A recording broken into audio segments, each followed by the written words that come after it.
Hey guys, Robbie K here. And you know, it's a Thursday night, so you know what that means. That's right, it's new movie night. And welcome to another Robbie's Movie Reviews. As we kind of walk out on a beautiful night like tonight, you can probably guess that with a chill in the air and the beginning of November, it's time for holiday movies. And of course, that means kids' movies. And like we had last week with The Nutcracker, we had another one this week with The Grinch, a time-honored classic that's been redone numerous times in numerous forms. From the classic, legendary Dr. Seuss version, where we had the time-honored song, to the Jim Carrey version that finds and worms its way into the hearts of many. Nevertheless, we need to kind of get a look at what the next generation's Grinch has in store for it. And what does that mean? It means I'm back in the trenches looking awkward as the only 30-year-old in a movie that's meant for kids. But that's okay, because I'm here to give you another movie review. And as always, let's get started with explaining what we do. If you're new to the series, it starts with kind of giving you a trailer in case you haven't seen it or want a little more insight. A quick and dirty review, Phase 1 review, and then finally we get to the Phase 2, which is for more of the detailed lovers. As always, thank you for showing up and watching. Let's get started.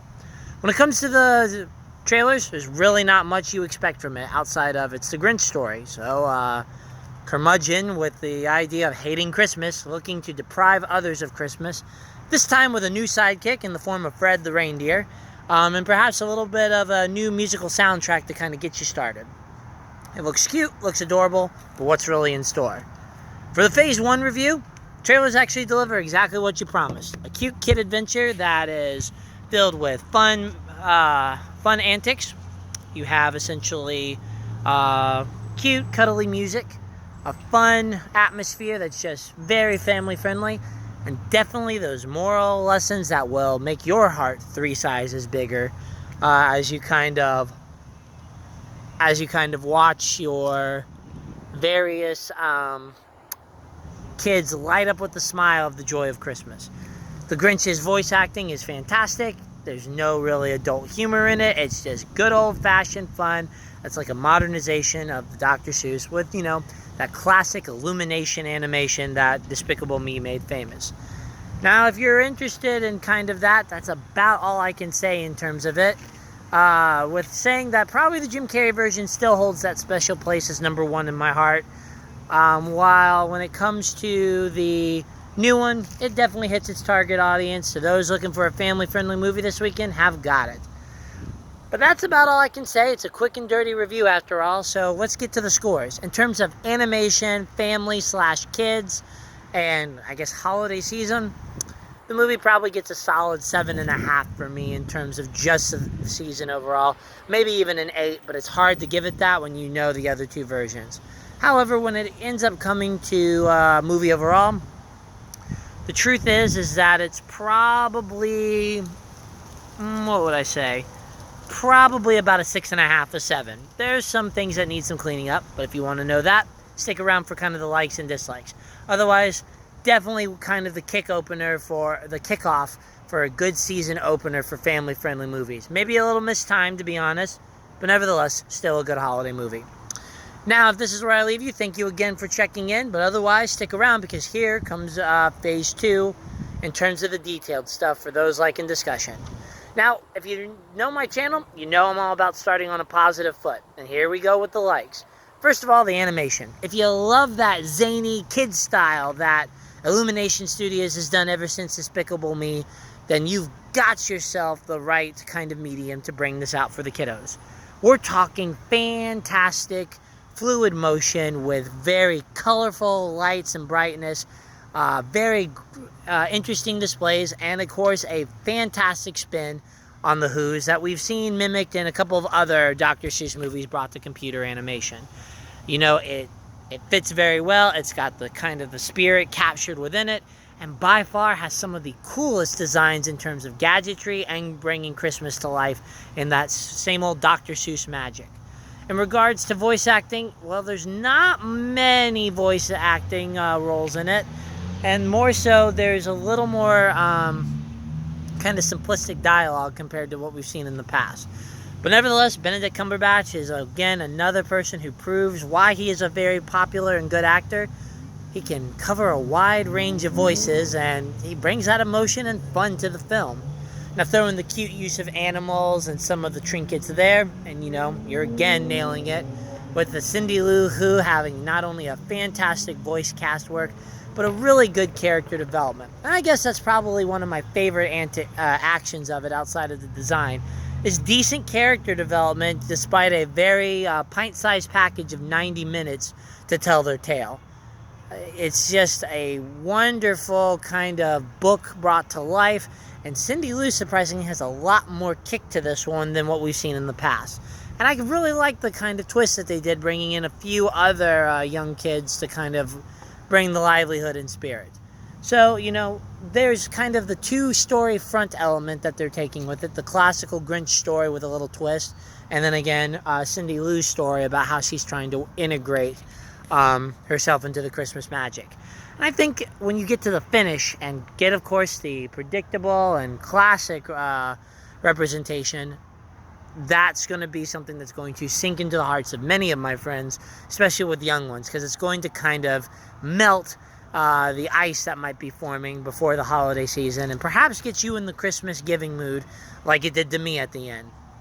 And in terms of the music, you heard me say it before, it fits the target audience, it's cute, it's cuddly, and will probably end up being on your Amazon Music, Pandora, or iTunes if you have a young one that loves to hear the same music. That's about all I've got in terms of the likes, so let's get to the dislikes. Well, number one is that the story is very simplistic and basic. I guess being spoiled with the Jim Carrey one that had a little more bite to it and a little more dive into the various components of it. This one took the bare minimum of that, put the Dr. Seuss twist on it, and brought it in. Now, kid-friendly as it may be, which of course is phenomenal, the biggest thing is that it still needed a little more expansion and diving into the heart to really appeal to the parents like the other one did a long time ago. It's not that it's not bad, but it's definitely geared toward a narrower audience. And if that's not a weakness for you, that's fine. Again, this one isn't so much a weakness or a dislike. It's just a limitation that I have to look at for the big picture overall. In terms of the music, again, I liked it, but it still doesn't quite have the same kick on a lot of it that I got with our other movies. If you remember the one with Jim Carrey, it had a pretty astounding orchestra with an excellent symphony and maestro work to kind of bring in the fun. But in this one, again, it gears a little more into the kind of slap in your face, flash in the pan that kind of modern music is. But let's not get down on that pathway because then we'll be here all night. Nevertheless, what else do I have with it? I guess I wish for a little more character expansion in terms of some of the other group that they introduced. Maybe a little more mischief, Home Alone making like they were building up. I guess my biggest issue I had is that the trailers have given you a lot of good stuff. And while there's still some treasure buried under the tree of this movie, a lot of it has already been given to you in terms of the film. And if you know the classical story, this is where I think the majesty of this film is robbed. Now, it's not saying that it's awful or that your kids won't be surprised. After all, kids sometimes don't put two and two together in terms of it. But for parents who've seen the trailer a bazillion times, you're going to see a lot of these things brought out. And while there's still some magical scenes, they've touched on a good chunk of it. But that's about all I've got in terms of the predictability in nature. Again, you're not going to break that when you're remaking the same movie that's a time-honored legend. But nevertheless, the twist is still fun. The twist will be very good to kids. And if you're looking for that family theater experience, this is probably one of the ones. It doesn't quite have the magic of costumes and world building that the Nutcracker in the Four Realms did. But it's definitely got that family feel and Christmas spirit I think everybody's looking for in a kickoff. Though if you think about the modern age and how you'd rather revisit the classics in the comfort of your own home, doing your own traditions, I mean, that's something that the movie theaters are doing their best to try to stay against, but it's going to be very difficult. And therefore, I guess it brings me to this. If you're looking for that, again, family dynamic Christmas adventure for the holiday season opener, this movie is definitely worth a trip to the theater, as long as you take your kids, your youth group, or in some form or manner, a young at heart person that just wants a fun, kind of simplistic film. But if you're looking for something with a little more bite and a movie that's probably a little more theater worthy and kind of mopped up, I would definitely say you're going to hold out for this one and wait till it hits the box office, especially if you still have cable or the ability to stream a freeform, in which case you'll be bombarded with Jim Carrey's The Grinch probably in about another couple of weeks. But my friends, this is Robbie kind of signing off. You will see me at least tomorrow, if not Saturday, for two more movies that we'll be covering. We'll be looking for Overlord, which is essentially Call of Duty zombie mode coming to theater life. And of course, you've got, Girl in the Spider's Web. So another book turned movie. But nevertheless, we'll catch you later. Thank you as always for checking in on my website, for doing the streaming of my reviews. As always, please like, please share, please comment, please instill discussion. Please help me make this better. And of course, please spread the word because I'm trying to help you guys in your quest for the movies. As always, thank you very much. And Mary, quit looking at me from the box office because I can see you.